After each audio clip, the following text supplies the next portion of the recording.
ناظرین اکرام، ہم تمام لوگ سماجی مخلوقات ہیں جو ہمیشہ عام زندگی میں کسی خیالی دنیا کا تصور کیے بیٹھے ہوتے ہیں، اور روزانہ کی بنیاد پہ ہم کئی لوگوں سے ملاقات بھی کرتے ہیں، لیکن چند لوگ ہی ہمارے لیے متاثر ہونے کی وجہ بنتے ہیں۔ بچپن سے ہی ہم کسی ہیرو کا تصور کر لیتے ہیں کہ کیسے اسپائڈر مین، سپر مین لوگوں کو دشمنوں سے بچاتے رہے۔ ان تمام باتوں کو ہم اپنے ذہنوں پہ مثبت طور پہ استعمال کر کے زندگی کو بہتر بنانے کی کوشش کرتے ہیں۔ آج کی کہانی ایک ایسے انسان کی ہے جس کی وجہ سے نہ صرف چین بلکہ پوری دنیا کی معیشت پہ گہرا اثر پڑا۔ یہ کہانی ہے علی بابا کے بانی اور علی پے کے شیئر ہولڈر جیک ما کی، جنہوں نے چین کی معیشت کو اکیلے ہی بہت حد تک سنبھالا۔ جیک ما باقاعدہ طور پر چین کے امیر ترین شخصیت اور 25 بلین کے مالک ہیں۔ ان کی کمپنی علی بابا دنیا کی چند بڑی کمپنیز میں شمار کی جاتی ہے۔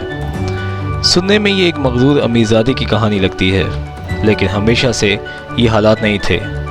جیک ما نے بہت کٹھن سفر طے کیا اس مقام پر پہنچنے میں جس پہ آج وہ پہنچے ہیں۔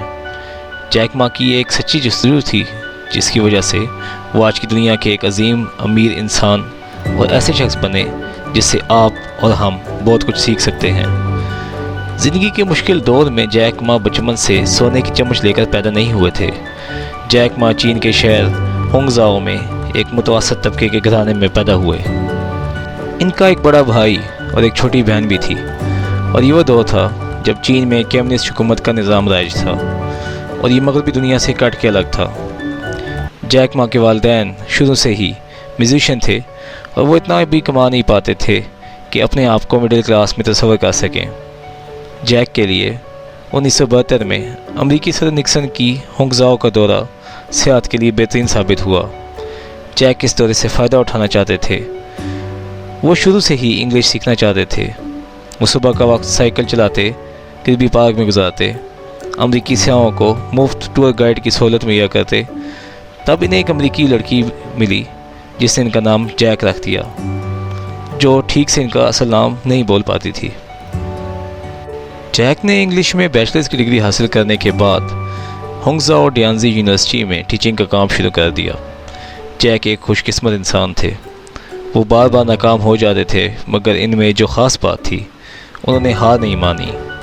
ناکامیوں کا ایک سلسلہ چلتا رہا، لیکن جیک نے ہمت نہیں ہاری۔ بچپن میں پرائمری اسکول کے امتحان میں ناکام ہوئے، ایک نہیں 2 بار مڈل اسکول میں 3 بار فیل، یونیورسٹی کے انٹرنس ایگزام میں 3 بار فیل ہوئے۔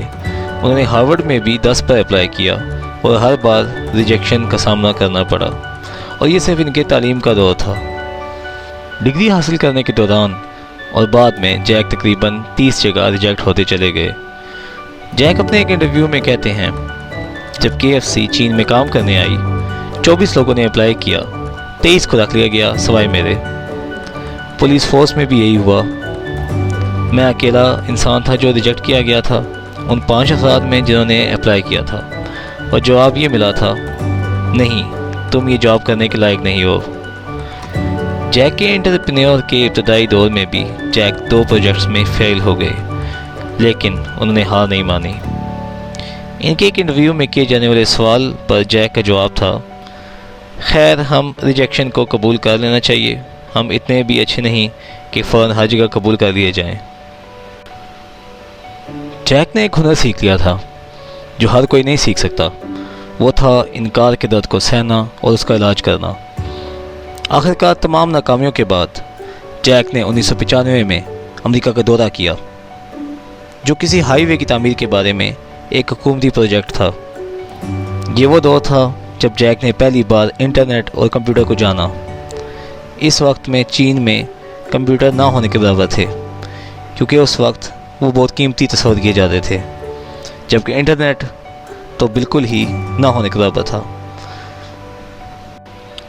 سب سے پہلی چیز جو جیک نے انٹرنیٹ پہ سرچ کی وہ تھی بیئر، یعنی کہ شراب، اور سرچ کرتے ہی مختلف ممالک کی بیئر کی معلومات کا رزلٹ سامنے آ گیا، لیکن چین اس میں کہیں بھی شامل نہیں تھا۔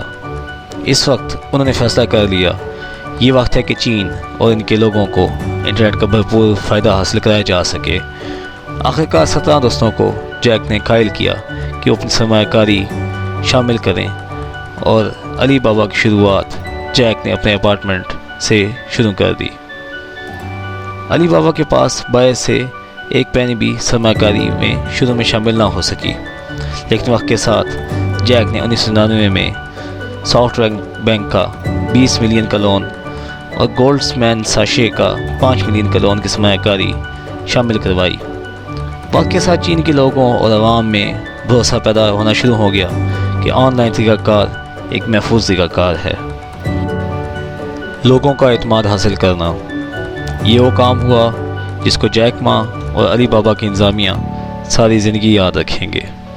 31 سال کی عمر میں جیک نے اپنی پہلی کامیاب کمپنی چلانا شروع کی۔ اس نے نہ تو کبھی کہیں کمپیوٹر کوچنگ سیکھی تھی، نہ کسی کو کوئی چیز بیچی تھی، لیکن پھر بھی علی بابا کا کام وقت کے ساتھ ساتھ پھیلتا چلا گیا اور کرتے کرتے اس کمپنی نے چین سے باہر قدم رکھا۔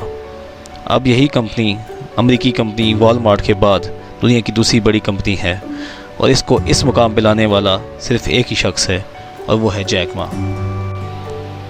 جیک کے چند تاریخی الفاظ: ہم اپنی جنگ جاری رکھتے ہیں، ہم لڑتے رہتے ہیں، ہم وقت کے ساتھ تبدیل ہوتے رہتے ہیں، لیکن ہم کوئی شکایت نہیں کرتے۔